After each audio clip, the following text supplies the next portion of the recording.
नमस्कार, बहुत स्वागत है आपका। आप इंडिया न्यूज़ का डिजिटल प्लेटफॉर्म देख रहे हैं, पॉडकास्ट आप देख रहे हैं। हमारे साथ मौजूद हैं यूपी सरकार के most dynamic political personality Danish Azad Ansari साहब। बहुत बहुत स्वागत है आपका। बहुत शुक्रिया, बहुत शुक्रिया। दानिश साहब, चूँकि इंडिया न्यूज़ का कॉन्क्लेव हेल्थ पर है, तो शुरुआत हम लोग हेल्थ से करेंगे, फिर छोटी छोटी चीज़ों पे बात करेंगे।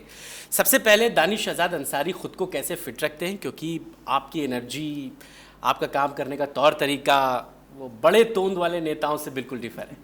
क्या करते हैं? देखिए, फिट इंडिया जो प्रधानमंत्री नरेंद्र मोदी जी का जो एक मूवमेंट है, हमारे देश के हमारे जो प्रधानमंत्री हैं, हमारे नेता प्रधानमंत्री मोदी जी, मेरे नेता माननीय मुख्यमंत्री योगी आदित्यनाथ जी ने हमेशा हमें सिखाया कि जब हम खुद फिट रहेंगे तभी हम एक स्वस्थ और आदर्श समाज की स्थापना कर पाएंगे। तो एक वो कहते हैं चैरिटी बिगिंस एट होम, कि तो अगर हम समाज को अच्छा बनाना चाहते हैं, समाज को आगे ले जाना चाहते हैं, समाज को स्वस्थ रखना चाहते हैं, तो पहले हमें अपने ऊपर ध्यान देना पड़ेगा।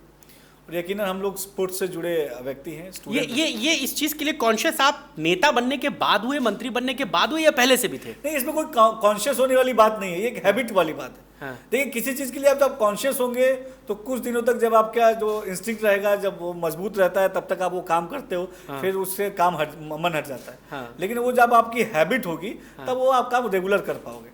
जैसे बहुत लोग न्यू ईयर पे जो है साल भर तो ऐसे ही रहते हैं। मैं एक एग्जांपल दे रहा हूँ, चूँकि तो न्यू ईयर पे बहुत सारे लोग बहुत सारी रिजोल्यूशन जो है अलग अलग प्रतिज्ञा लेते हैं, सिगरेट नहीं पिएंगे। नहीं, और सबसे इंपॉर्टेंट होता है, ये तो शराब और सिगरेट वाला तो होता है, और कल से जिम जाएंगे।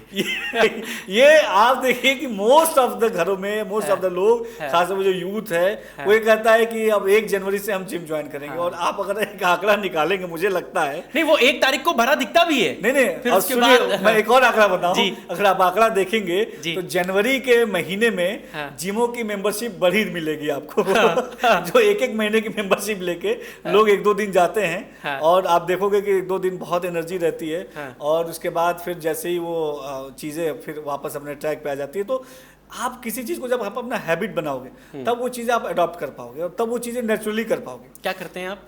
हम लोग कुछ नहीं करते, हम लोग खेलते हैं, रनिंग करते हैं, डाइट पे कंट्रोल रखते हैं, अच्छा खाते हैं, अच्छा सोचते हैं, अच्छा पढ़ते हैं, मोदी जी और योगी जी को फॉलो करते हैं, समाज के हित के लिए काम करते हैं। पैदल थोड़ा हम लोग कोशिश करते हैं पैदल मैक्सिमम चलें। आज के डेट में भी बीइंग मिनिस्टर भी हम लोग जब अलग अलग जिलों में दौरे पे जाते हैं, तभी भी हम लोग जो है गलियों में और जब मोहल्लों में जाते हैं तो हम लोग पैदल जनता से कनेक्ट करते हैं। पार्टी संगठन के जो कार्यक्रम होते हैं उसमें हम लोग बहुत पदयात्रा करते हैं। स्टूडेंट संभव हो पाता है, मान लीजिए आप यहाँ से बलिया ही गए, बलिया गए, आप यहाँ से एसी कार में बैठ के गए, जहाँ पहुँचे वहाँ एसी लगा था, आप सुबह में 10 बजे निकले थे, 4 बजे पहुँचे, भूखे थे, सामने 4 प्लेट समोसे की रखी थी, बगल में नमकीन रखा था, बगल में बिस्कुट रखा था, भरपेट कप की चाय रखी थी। तो दानिश आज़ाद अंसारी कंट्रोल कर पाते हैं या फिर नहीं? देखिए, कंट्रोल तो करना पड़ेगा। देखिए, अच्छा खाइए और जो शरीर के लिए अच्छा है वो खाइए, ये बहुत ज़रूरी है।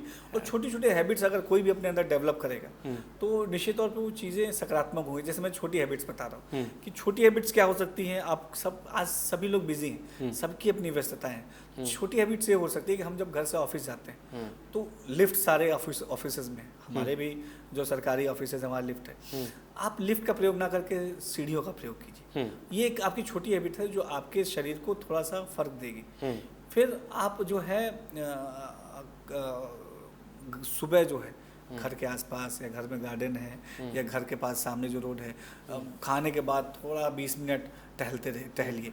फ़ोन आजकल हमारे जीवन का सबका एक बहुत अहम अंग हो गया है। हम लोग फ़ोन पे स्क्रॉल बहुत करते हैं। कुछ समय फ़ोन साइड रख के, खाना खाने के कुछ देर बाद या सुबह उठने के कुछ देर बाद हम फ़ोन साइड रख के थोड़ा वॉक पे जाएं, परिवार के साथ ये पॉसिबल हो पाता है कि ये आप सिर्फ भाषण छौंक रहे हैं? नहीं, आपके लिए खुद पॉसिबल हो पाता है फोन साइड पे रख दे दानिश आज़ाद अंसारी? फोन हम लोग नहीं साइड पे रखते। फोन तो आप ईयरबड लगा के, आप जैसे आप वॉक कर रहे हैं तो आपके पास फोन रहेगा। क्या ये पॉसिबल हो पाता है कि समय पे खाना, सुबह 8 बजे नाश्ता, दोपहर में 2 बजे लंच, रात में 8 बजे डिनर, 9:30 बजे बत्ती बुझ जाए? नहीं, ये तो कभी नहीं हो पाएगा। देखो, मैंने बताया ना कि ये एक जो है कि टाइम टू टाइम वाला मैनेजमेंट तो नहीं हो पाएगा।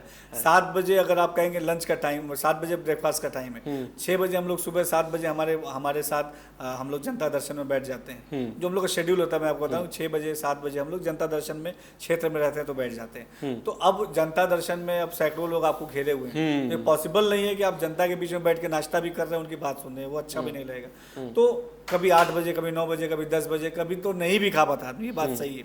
लेकिन कभी मिल गया तो फल खा लिया, या गाड़ी में कहीं जा रहे हैं तो कुछ फल है या कुछ स्नैक्स, लाइट स्नैक्स है। हम लोग पूर्वांचल के रहने वाले हैं, हमारा सत्तू होता है, अभी तो माननीय मुख्यमंत्री जी ने उसको ओडीओपी में भी शामिल कर दिया है। तो सत्तू ज़रूर हम लोग रखते हैं, चना रखते हैं, भूजा रखते हैं। तो ये सब भाभी बना के देती है आपको 4-5 डिब्बे में? नहीं, ये बना के कुछ नहीं मिलता। अब भी आप रियलिटी चेक कर लोगे, रियलिटी चेक कर लोगे तो अभी मेरी गाड़ी बाहर खड़ी है, आप रियलिटी चेक कर लोगे तो गाड़ी में कुछ नहीं मिलेगा। लोग का एक थॉट होता है कि मिनिस्टर की गाड़ी में सारी व्यवस्थाएं होंगी, पीने का गर्म पानी होगा। नहीं, असीम अरुण साहब से अभी मैं बात कर रहा था, माफी चाहूंगा आपको रोक रहा हूं। उन्होंने ये बात बताई, उन्होंने कहा कि जब मैं घर से निकलता हूं तो मेरे घर से मेरा 4 डिब्बा बन के आता है, हर 2.5 घंटे में मैं खाता हूं। किसी में भुना हुआ जो है वो चना होगा, किसी में अंकुरित चना होगा, किसी में पपीता होगा, तो मैं मेंटेन रखता हूं। तो ये मेंटेनेंस आप मेंटेन कर पाते? नहीं कर पाते हम लोग। आज भी वो छात्र जीवन वाले स्टाइल में जी रहे हैं, क्योंकि सुबह से ज़्यादातर यूथ हम लोग के साथ और जो बड़े बुजुर्ग आते हैं तो हम लोग उन्हीं के बीच में रहते हैं। और घर में अंदर गए नहाने, फ्रेश होने, कपड़ा चेंज करने, तो उस समय जो मौका मिला तो खा लिया। हाँ, मैंने वही बताया ना कि हम लोग बहुत ऑर्गेनाइज तरीके से खाना नहीं खा पाते। हम लोग अभी भी स्टूडेंट लीडर वाला जो हम लोग का फ्लेवर, जो मिल गया वो खा लिया, जो मिल गया वो खा लिया, जहाँ बैठ गया वहीं हो गए। लेकिन फिर भी उसमें रियायत बरतते हैं कि भाई ज्यादा ऑयली ना हो, कम, मतलब नॉनवेज चूंकि एक भोजन की उसमें वो है, लेकिन वो ज्यादा ना हो, उसका सारी चीजों का मेंटेन कोशिश करता है। और मैंने देखा कि इस चीज को मदरसों में भी एग्जीक्यूट कराया, खेल को लेकर के आपका बड़ा रोल रहा।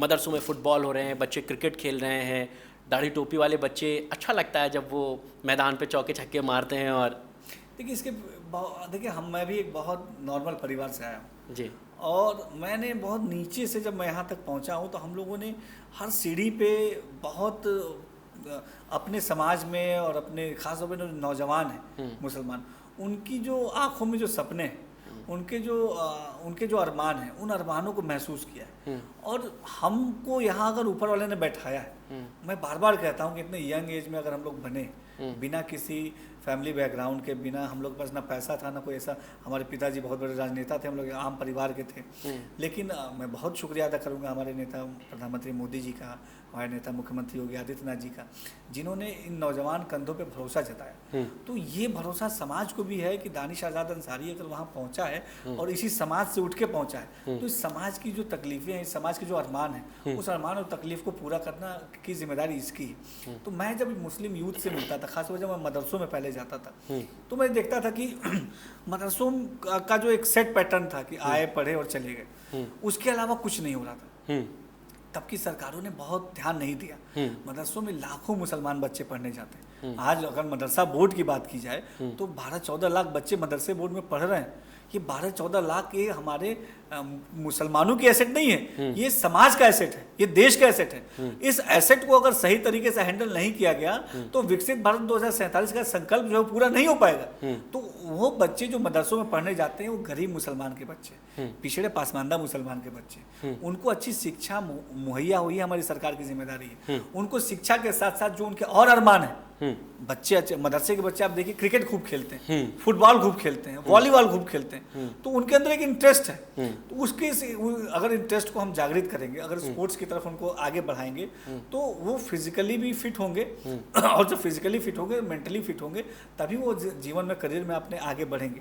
तो हमने स्पोर्ट्स को भी बहुत अहम अंग मदरसे का बनाया है। अब तो हम माननीय मुख्यमंत्री जी की अध्यक्षता में बैठक हुई है, अब हम स्पोर्ट्स स्टडीज़ को कंपलसरी करने जा रहे हैं। अच्छा, हाँ, स्पोर्ट्स एक्टिविटीज़ को, सोशल स्टडीज़ को, इस तमाम चीज़ें जो अब कंपलसरी अंग होंगी दीनी तालीम के साथ साथ।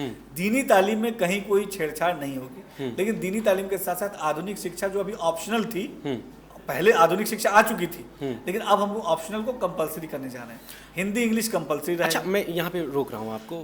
दानिश आज़ाद अंसारी के मदरसा जिम्मेदारियों को संभालने के बाद 5 क्या रेवोल्यूशनरी बदलाव आपने किए जिनको आप चाहेंगे कि वो जो पहले नहीं थे, जो दानिश आज़ाद अंसारी या बीजेपी के आने के बाद हो? देखिए, दानिश आज़ाद अंसारी के आने के बाद मैं ये नहीं कहूँगा मैं सारा श्रेय जो जाता, मैंने बार बार बोलता हूँ कि बिना मार्गदर्शन के कोई व्यक्ति आगे नहीं बढ़ सकता, बिना सही नेतृत्व के कोई आगे नहीं बढ़ सकता। हमारे नेता प्रधानमंत्री मोदी जी, हमारे नेता माननीय मुख्यमंत्री योगी आदित्यनाथ जी, इन्होंने हमेशा जिस दिन मैं बना उस दिन उसके कुछ दिन बाद माननीय प्रधानमंत्री जी से हमारी भेंट हुई और मैं 25 मिनट माननीय प्रधानमंत्री जी ने अकेले मुझे दिए। क्या ये क्या बहुत बड़ी बात है कि एक स्टेट के किसी स्टेट मिनिस्टर को माननीय प्रधानमंत्री जी ने 25 मिनट का समय दिया और उस 25 मिनट में मुझे लगता नहीं है कि प्रधानमंत्री मोदी जी ने वोट बैंक या पॉलिटिक्स की कोई बात की। अच्छा, उस 25 मिनट में प्रधानमंत्री मोदी जी ने केवल और केवल मुस्लिम कम्युनिटी का जो यूथ है और जो मुस्लिम कम्युनिटी की महिलाएं हैं उनको कैसे आगे ले जाएं इसके लिए बात की। बहुत बड़ा चिंतन है उनका मुसलमानों को आगे बढ़ाने का और मैं बहुत प्रधानमंत्री जी के उस मीटिंग के बाद बहुत मुझे मुतासिर हुआ, हाँ, इंस्पिरेशन मिला। और माननीय मुख्यमंत्री जी जब मैंने शपथ लेके माननीय मुख्यमंत्री जी से मैं मिलने गया तो और दोनों जगह माननीय प्रधानमंत्री से मिलने गया, आपने देखा मैंने उन्हें जो पहली पेंटिंग गिफ्ट की।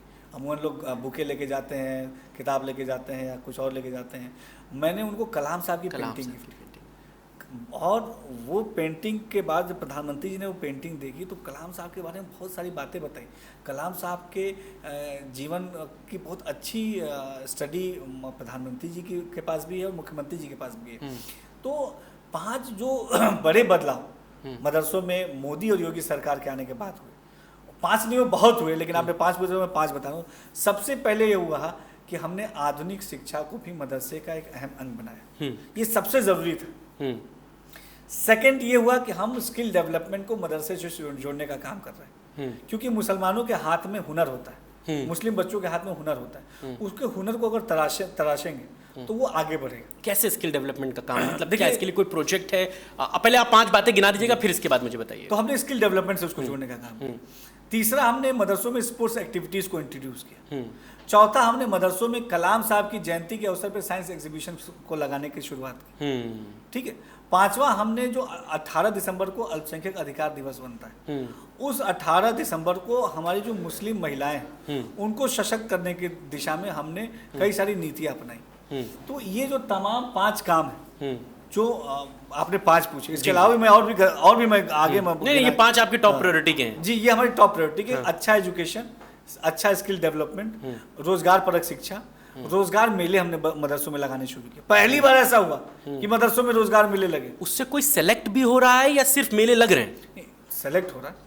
जब बच्चे कहाँ एग्जाम्पल आजमगढ़ में की, और हम शहरों में ढिंडोरा नहीं पीटते हैं, हम नीचे जाते हैं। अच्छा, मैं उदाहरण दूंगा। अभी इसकी शुरुआत की, 3-4 जगह लगाए हैं। उसका एक एग्जाम्पल देता हूँ। आजमगढ़ में मुबारकपुर में मदरसा कौन सा था? अशरफिया यूनिवर्सिटी। अशरफिया यूनिवर्सिटी बहुत बड़ी यूनिवर्सिटी है। हाँ। हमने वहाँ पे रोजगार मेले लगाए जहाँ पे लगभग 4800 बच्चे मऊ के, गाजीपुर के, आजमगढ़ के, अम्बेडकर नगर के, देवरिया के आए और उन 4800 बच्चों में ने इंटरव्यू दिया, जिसमें लगभग 700 बच्चे सेलेक्ट हुए। अच्छा, अलग अलग कंपनी, नहीं 700 नहीं, सॉरी, अप्रोक्स 400 बच्चे वहाँ सेलेक्ट हुए। कहाँ गए वो सेलेक्ट होके? वो अलग अलग प्राइवेट कंपनीज में, अलग अलग कंपनीज में, मऊ में, अलग अलग जो वहाँ के आसपास की कंपनी, उन्होंने रिक्रूट किया। अच्छा। इसके बाद हमने लखनऊ में भी एक लगाया, शिया कॉलेज लखनऊ में। हाँ। वहाँ हमने रोजगार मेले लगाया।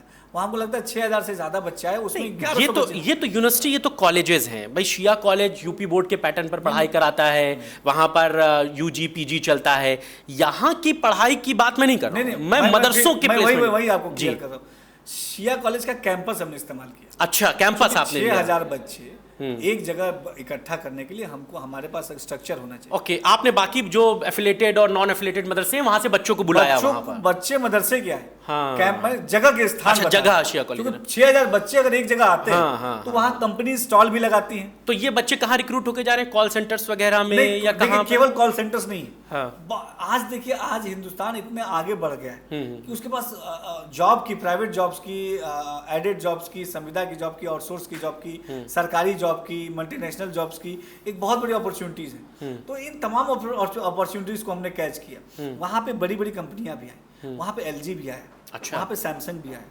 वहाँ पे और भी जो कंपनी जो उन कंपनियों ने बच्चों को सेलेक्ट किया, रिक्रूट किया बच्चों को। मुझे लगता है यहाँ पे, अब मुझे एग्जैक्ट आंकड़ा तो नहीं है, लेकिन 700-800 बच्चों। ये तो आपको एक अपने ऑफिस में भी एक बड़ा सा बोर्ड बनवाना पड़ेगा कि हमारे ये बच्चे कैंपस में वहाँ पर प्लेस होके गए, जैसे तमाम स्कूल कॉलेजेस लगाते हैं। इसको हमने एक पायलट प्रोजेक्ट की तरह किया था, क्योंकि नई चीज थी।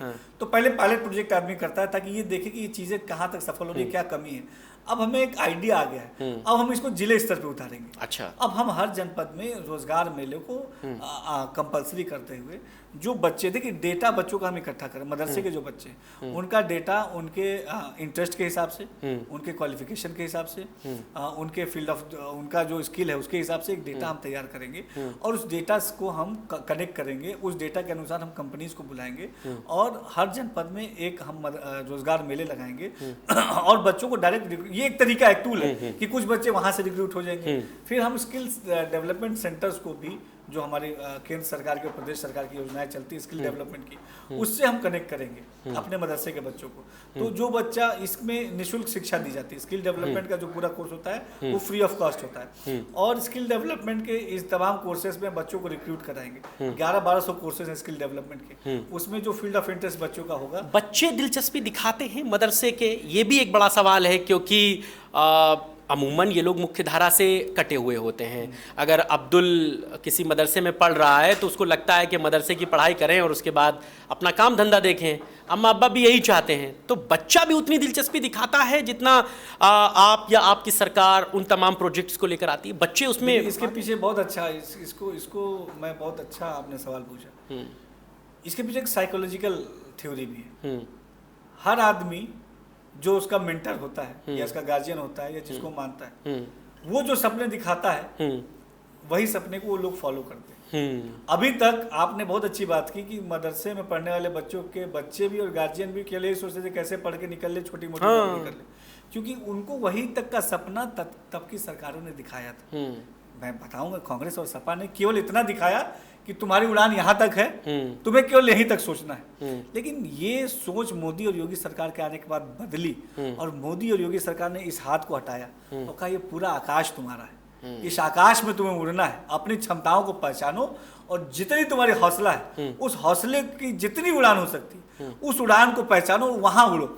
और कलाम साहब, देखिए मैं बार बार एग्जाम्पल देता हूँ कलाम साहब का। कलाम साहब एक आम परिवार में जन्मे, वो मदरसे में भी पढ़े और उनके परिवार की स्थिति बहुत नॉर्मल थी। और मैंने उनकी जीवनी पढ़ी, आत्मसात की। चंद्रशेखर आजाद जी और कलाम साहब मेरे आदर्श हैं। और जब वो पहली बार अपने जिले से बाहर कहीं जा रहे थे तो उनके पास किराया नहीं था।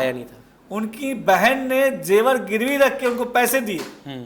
ऐसा आदमी जो पढ़ने या नौकरी के लिए जेवर गिरवी रख के जा रहा है, वो कितने आर्थिक रूप से कमजोर परिवार का होगा, लेकिन उसने हौसला रखा और उसको ऐसे मेंटर मिले कि उस व्यक्ति ने, उस शख्स ने हिंदुस्तान को इतनी शक्तिशाली देश बनाने के लिए काम किया। तो हमारे आदर्श कलाम साहब हैं और यकीनी तौर पे मैं आज ये कह सकता हूँ, आप मदरसों के बच्चों के पास जाइए, उनके अंदर एक कॉन्फिडेंस धीरे धीरे, एक दिन में नहीं बनेगा। मगर आप मदरसों की बात करते हैं, लेकिन उसके बावजूद भी मुसलमानों का भरोसा बीजेपी पे आ नहीं पाता है। ऐसा क्यों होता है? आप अगर इतने प्रोजेक्ट्स हैं, आप इतनी बातें हैं, आप इतनी चीज़ों को विस्तारित कर रहे हैं, फिर भी आप सेकंड चॉइस हैं, आप फर्स्ट चॉइस। देखिए, मैं चॉइस की बात नहीं, इस सवाल का जवाब मैं एज अ मुस्लिम, भाई जब आपके नेता खड़े होकर मुसलमानों के खिलाफ खुलकर बोलेंगे, आपके नेता मुसलमानों के लिए तमाम बातों का प्रयोग करेंगे। अभी नंद किशोर गुर्जर कह रहे हैं कि जो पशु अधिनियम है उसका प्रयोग होना चाहिए और बकरीद को बैन किया जाना चाहिए। मुसलमानों को लेकर के मॉब लिंचिंग हो रही है, अलीगढ़ में नाम पूछ के मारा जा रहा है, उसमें कहीं ना कहीं बीजेपी या उससे चीज़ें जुड़ जाती हैं जाकर के। फल बेचने वालों पर बीजेपी के नेता जाके कहते हैं तुम्हारा नाम क्या है, तुम्हारा नाम मोहम्मद इब्राहिम है, तो तुम जो है ये कांवड़ वाली रोड पे जो है फल नहीं लगाओगे। जब ऐसी बातें कही जाएंगी तो कैसे मुसलमान भरोसा कर पाएगा? देखिए, हमारे नेता प्रधानमंत्री मोदी जी हैं, हमारे नेता मुख्यमंत्री योगी आदित्यनाथ जी हैं, और इन नेताओं ने हमेशा ये कहा है कि मुसलमानों को आगे बढ़ाना है। और कभी भी जिस सोच को आप कह रहे हैं वो सोच को आगे बढ़ाने का काम हमारी भारतीय जनता पार्टी नहीं करती। भारतीय जनता पार्टी एक ऐसी पार्टी है जो एक आम मुस्लिम पासमानदा परिवार में पैदा हुआ एक शख्स जिसका नाम दानिश आज़ाद अंसारी था, उसको समाज की भलाई करने के लिए सीधे उत्तर प्रदेश का मंत्री बनाने का काम ये भारतीय जनता पार्टी मोदी योगी सरकार करती है। मोदी और योगी सरकार एक आम परिवार में बच्ची जो पैदा हुई सानिया मिर्जा, जो मिर्जापुर के एक आम, उसके पिताजी एक टीवी मैकेनिक थे, वो उसको इतना अच्छी व्यवस्थाएं सरकार ने दी कि वो सानिया मिर्जा मिर्जापुर से निकल के और देश की पहली मुस्लिम फाइटर पायलट बनी।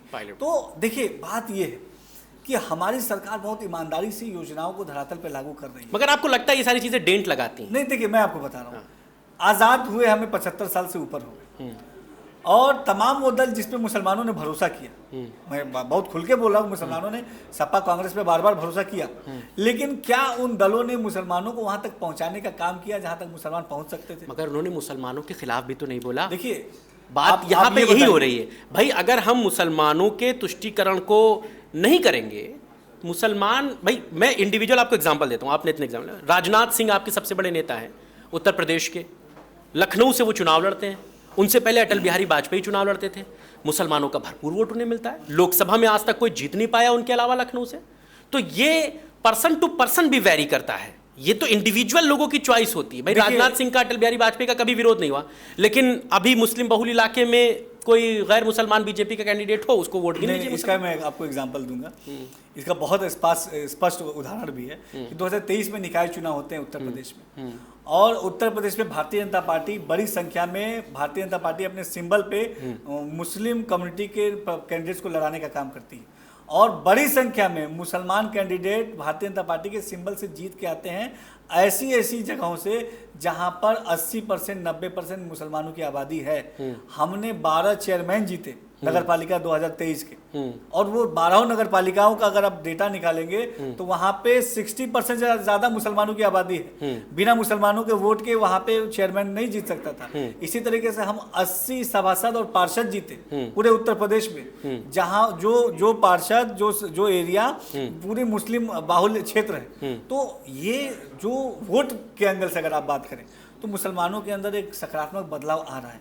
मुसलमानों के अंदर को जो एक भ्रमित किया गया हमें, और हमें विकास से दूर रखने की एक साजिश रची गई, उस साजिश को धीरे धीरे मुसलमान जो है समझ रहा है, और वो हमारी मोदी और योगी सरकार की नीतियों से मुतमईन होकर हमसे जुड़ रहा है। आखिरी सवाल, तो विधानसभा चुनाव में ये हम माने कि इस बार मुसलमानों को भी भाजपा टिकट देगी? आप इतनी बात अगर मुसलमान वोटरों से जुड़ी हुई करते हैं तो आपको लगता है कि आप भी ये बात कहेंगे कि सर ये बलिया में मोहम्मद दानिश के अलावा मोहम्मद इखलाक हैं, इनको भी वोट दीजिए, अच्छा लड़ेंगे? देखिए, बात डेवलपमेंट की अगर आती है, कोई बात वोट देने की नहीं, वही बात है। मत आप अगर टिकट दिलाने की बात करते हैं तो उसके पीछे आपकी भावना है कि उनको राजनीतिक रूप से सशक्त करना, जी, यही आपकी भावना। बिल्कुल। तो कोई भी कम्युनिटी को अगर आगे ले जाना है तो उसके कई पैरामीटर है। उनको आर्थिक रूप से मजबूत करें, उनको शैक्षणिक रूप से मजबूत करें, उनको सामाजिक रूप से मजबूत करें, उनको राजनीतिक रूप से मजबूत करें। एक ही एंगल नहीं है, उस किसी भी डेवलपमेंट के कई पिलर्स होते हैं, उसमें एक पिलर राजनीतिक रूप से मजबूत करना भी है। और राजनीतिक रूप से मजबूत करने के लिए लगातार भारतीय जनता पार्टी, मोदी योगी सरकार काम कर रही है। मैंने एक एग्जाम्पल दिया कि इसकी शुरुआत हुई निकाय चुनाव में, भारतीय जनता पार्टी के सिंबल से चुनाव लड़े। मुबारकपुर, आजमगढ़ का मुबारकपुर क्षेत्र आप जानते हैं, आप ग्राउंड पे काम करते हैं, वहां पर 2018 में भारतीय जनता पार्टी का जो नगर पालिका का कैंडिडेट था उसको 700 वोट मिले, और 2023 में हम जीते नहीं, लेकिन वो 700 वोट कन्वर्ट कितने में होता है? 12,800 में। 2023 के निकाय चुनाव में भारतीय जनता पार्टी के सिंबल पे जो हमारा मुस्लिम कैंडिडेट वहां लड़ा था उसको 12,800 वोट मिले। तो एक वोट देने की शुरुआत अब हमारे कौम ने कर दी है। राजनीतिक रूप से सशक्त करना समाज को जरूरी है, ये हम भी मानते हैं। हमारी पार्टी ने हमेशा अलग अलग निगम बोर्ड आयोग हो गए, आज 2 MLC भारतीय जनता पार्टी से हैं। हमने हमारे सहयोगी दलों से भी कैंडिडेट्स जीत के आए हैं। हमारे जो मोर्चों में है हमारे मुस्लिम नेता हैं, राष्ट्रीय लीडरशिप में हमारे मुस्लिम नेता हैं। तो हमारे सांसद भी मुस्लिम समाज से, राज्यसभा सांसद, अरे जो थे उनके भी तो खत्म ही हो गए ना। अब मुख्तार अब्बास नकवी, शहनवाज हुसैन और वो शेरवाला, तमाम जो लोग थे आपके, भाई राज्यसभा की सबकी सदस्यता खत्म हुई। अब तो अब आगे पार्टी देखिए, तो सेंट्रल में भी और यहाँ पे भी दानिश आजाद अंसारी इकलौते हैं भारतीय जनता पार्टी, वही हज कमेटी के चेयरमैन हैं, वही अल्पसंख्यक कल्याण राज्य मंत्री हैं, वही मदरसा बोर्ड में काम देखेंगे। कोई और भी हो ऑप्शन के तौर पर, बहुत सारे लोग हैं जी। मैंने आपको बताया अल्पसंख्यक आयोग मोर्चे में है, संगठन में है, सरकार में। ये बताइए, अल्पसंख्यक आयोग में अभी मेंबर तमाम मुसलमान थे, चेयरमैन अभी भी खाली है वहां पर, बन रहा है, प्रक्रिया चल रही है। अब सरकार के अंतिम दौर में आएंगे। मदरसा बोर्ड में हमारे इफ्तिखार साहब बनारस से थे, अल्पसंख्यक आयोग में अशफाक सैफी साहब, तो भाई अब वो तो अल्पसंख्यक में तो मुसलमान बनेंगे ना, लेकिन अल्पसंख्यक कल्याण विभाग में कोई एक अफसर बताइए जो मुसलमान हो। बहुत आपको लगता है कि जो पीक के हैं वो सारे जो है वो गैर मुसलमान ही है? अच्छा ये बताइए, कई जगह डिपार्टमेंट्स में आप सर्च कीजिएगा कि अच्छे अच्छे पोजीशंस पे मुस्लिम समाज के हमारे अधिकारी भी। तो बात देखिए, हिंदू मुसलमान की बात नहीं है, बात ये है कि हमारा समाज कैसे आगे बढ़ेगा। और समाज को आगे बढ़ाने की यही जो मुख्य पिलर है, वो पिलर मैंने जो आपको बताया। और इन पिलर को मजबूत करने के लिए हमारी मोदी और योगी सरकार बहुत ईमानदारी से काम कर रही है, और मुझे पूरा विश्वास है कि जो धीरे धीरे आपको सकारात्मक बदलाव दिख रहे हैं, ये आगे और ठोस रूप से आप सबको दिखेंगे। चलिए, बहुत शुक्रिया, आपने बहुत सारी चीज़ों पर खुलकर अपनी बात रखी और फिटनेस से लेकर के सरकार की फिटनेस तक पे हम लोगों ने बात की, चर्चा की। बहुत शुक्रिया हमें अपना वक्त देने के लिए, बहुत बहुत धन्यवाद।